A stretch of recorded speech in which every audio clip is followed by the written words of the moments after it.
So this is the second part of the video. I completely forgot to mention what model this was. This was the M91 30. You will see it written out as M91/30 when you're looking at tags or you're going online and looking around. That is this particular model. The M91 30 is, as far as I'm aware, it is the longest of the Mosin Nagant series. It has the longest barrel. There are many different versions of the Mosin Nagant. You've got the M44 and a few others that I can't remember of. But they usually have a shorter barrel. But overall, characteristics are going to be the same. Same bolt, same everything else, same rounds. But I just wanted to go over the gun in a little bit more detail. How you put the bolt in, how you take the gun apart, and so forth. So just wanted to start by mentioning the ease of taking this thing apart. You have a bolt in the magazine area. You can actually pull this back and this whole bottom piece comes off. It's got a spring in there to keep the rounds. It is a 5-round magazine, so you can fit 5 rounds in there, and it just springs them up into place. And you also have a screw back here. You simply take this screw out, you take this screw out, and this whole magazine section is going to basically come off of the gun. And then as far as the chamber, the barrel, the chamber and the barrel, this whole section from the chamber from the chamber all the way to the barrel end is all one long piece of metal.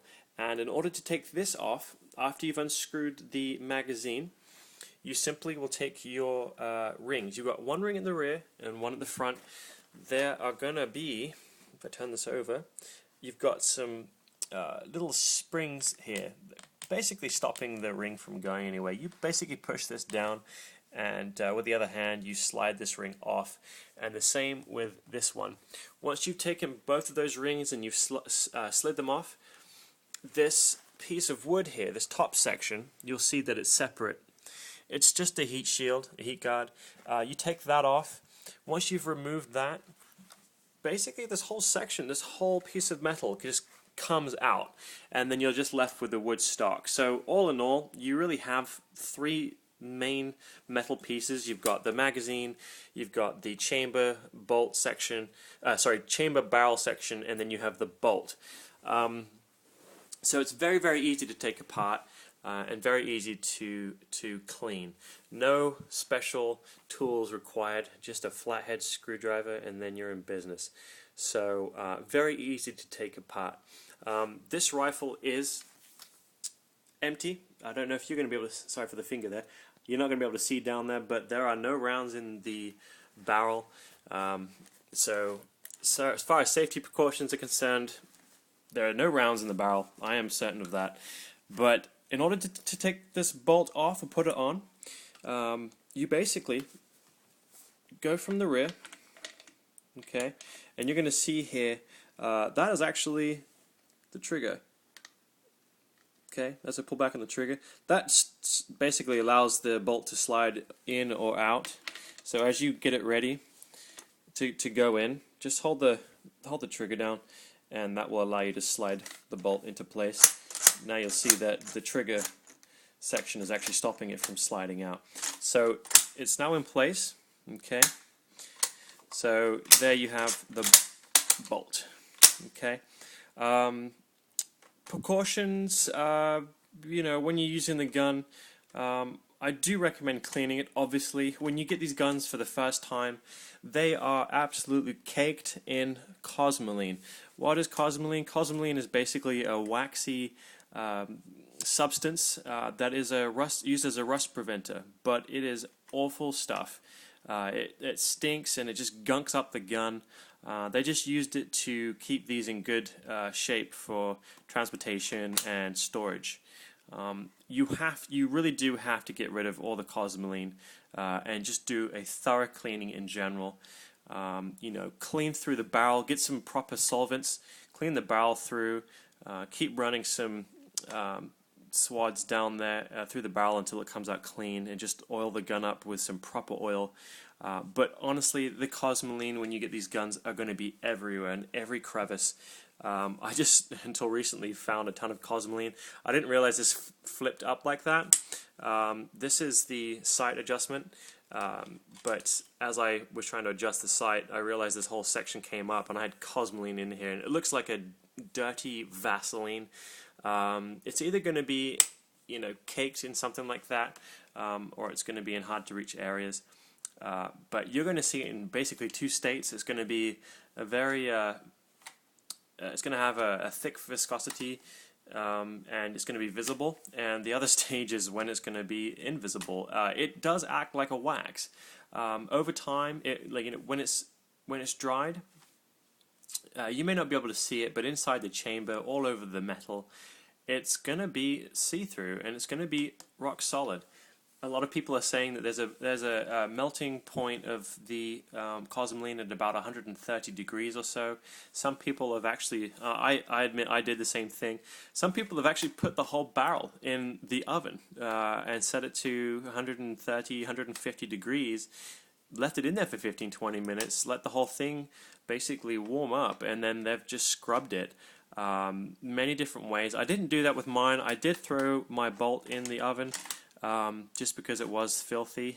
It didn't do a whole lot, to be honest with you. I don't think it was that bad, but it is the main cause for the sticky bolt issue.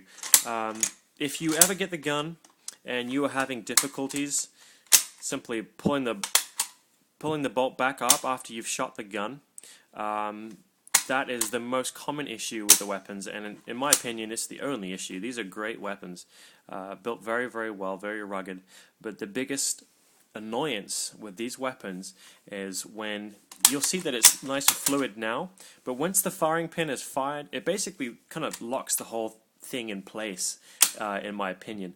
You'll see here, if I pull this back out, you've got that piece of metal here.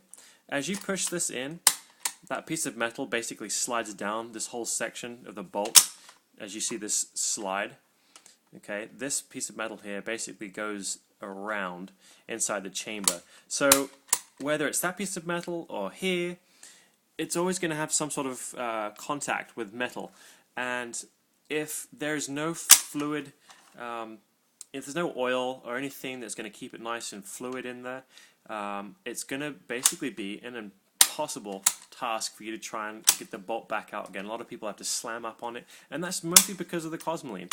You're not going to be aware that the Cosmoline is all throughout the barrel, it's all in the chamber, and a lot of people will recommend different solvents. A lot of people recommend break-free, and you basically just put in the chamber especially, a lot of people say use a 20 gauge shotgun, like a brass bristle, and stick it on the end of your cleaning rod, and then put the cleaning rod in a drill, and just run it inside the chamber here, and just with some solvent, just scrub that stuff out as best as you can, and then do the same thing with maybe a smaller bristle. I bought like a 45 bristle, mostly used for like it's a 45 caliber bullet. So the bristle was about that wide, and I used it as a finer bristle, and I just worked it all throughout the inside of the chamber area, trying to get rid of much of the Cosmoline as possible. But I'm still having the issue with it. It looks like it's smooth now, but once you fired the gun, this now becomes extremely difficult. It is an annoyance, I tell you what, to get that bolt back up. Now I'm using it one hand, but it should be as easy as just popping it up, and it's not. So even after I've cleaned this 2 times, I might have to actually, sorry for the finger there, I might have to actually professionally go to a gunsmith and have them look at it and clean it out as best as they possibly can, because it is an annoyance, and it just stops you from having fun when you're trying to shoot the gun and you're sitting there trying to slam the bolt back up into position. Safety. The safety on these guns are extremely interesting. They are not very user-friendly. Like most weapons will have the button on the side or a switch. This actually is a spring-loaded safety, the firing pin that goes throughout this bolt is going to be joined with a spring, and the spring goes all the way through about this much of the bolt, and it's a very tough spring. That too can be a culprit for the sticky bolt problem. But you basically pull back. You see how it moves there? You pull back, and you pull it to the left, like that. So now, even though I've already tried firing it, it doesn't actually go anywhere, because this whole section is attached to the firing pin, and if the firing pin is stuck, it's not going to fire. So that is the safety. So keep an eye out for that. That's how you put the safety on. Next part of the video I'm going to do is for the ammo and my actual first session trying to shoot the gun and my target.